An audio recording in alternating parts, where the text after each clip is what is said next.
Well, finished making 2 of the covers this afternoon.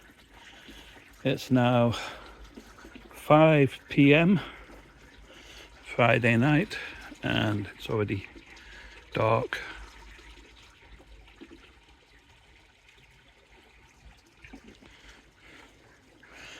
Covers are simple, as I said before. They are one polycarbonate sheet underneath, then a layer of thick bubble wrap, then a layer of this see-through tarp here, which is fixed to the frame, then another layer on top of the see-through tarp.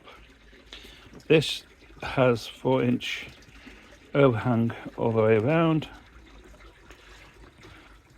which makes it cover the edge of the pond, stopping any wind going underneath it. This one also has an overhang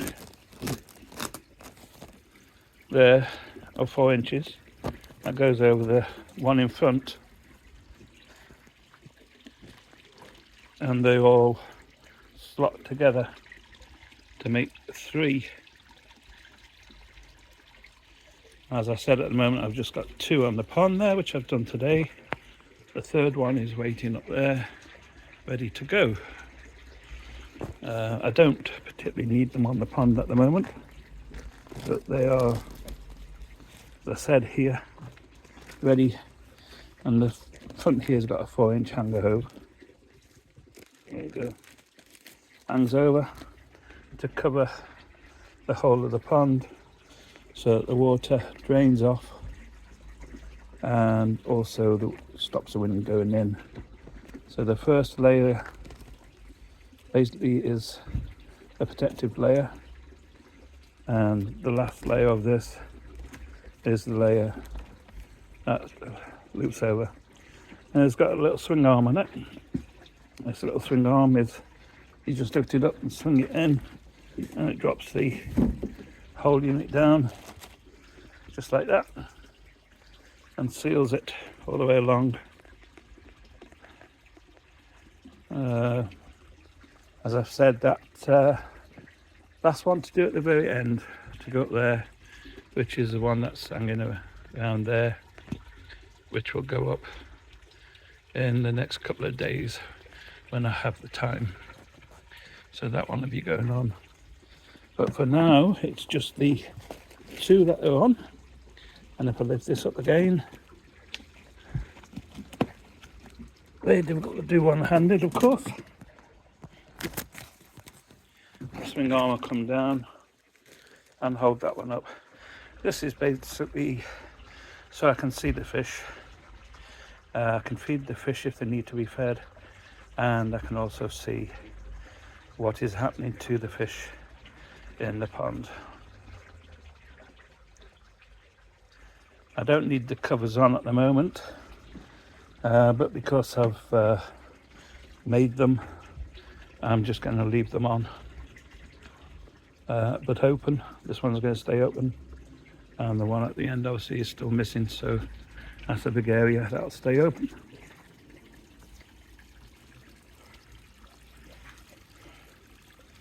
So there's a big area here which will remain open for the time being until I've made the other one up, which I'll do tomorrow. So that's my covers ready for whenever needed. I am still going to try and make some form of polytunnel. If I make a polytunnel to go down to possibly a side of the pond and screw in, and go to the other side of the pond and screw in, and be about 5 inches, be about 5 feet high, so that I can basically have a door here and I can walk into it. So it'll stretch from this fence across to that fence over there. So I'll be looking at that over the next couple of days to see what that would take to build and how much it would take to build. It's always best to have something simple, but the polytunnel idea I thought about last year, and it would be ideal even for the summertime to try and get some of my fish to breed. I've got male and female in the pond. When I buy my koi, I always buy one of each, one male and one female, both the same breed.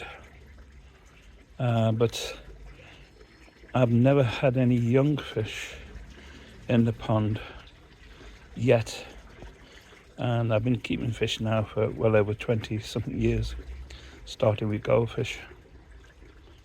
So this year I might try that. I think it's because the area where I live is just too cold. Even in the summer it doesn't get very hot at all, so that'll be looking forward to the future. Also, I'm going to have the giveaway for subscribers in the next couple of weeks, and I've not made my mind up yet what it's going to be, but it's going to be something that's useful for the ponder.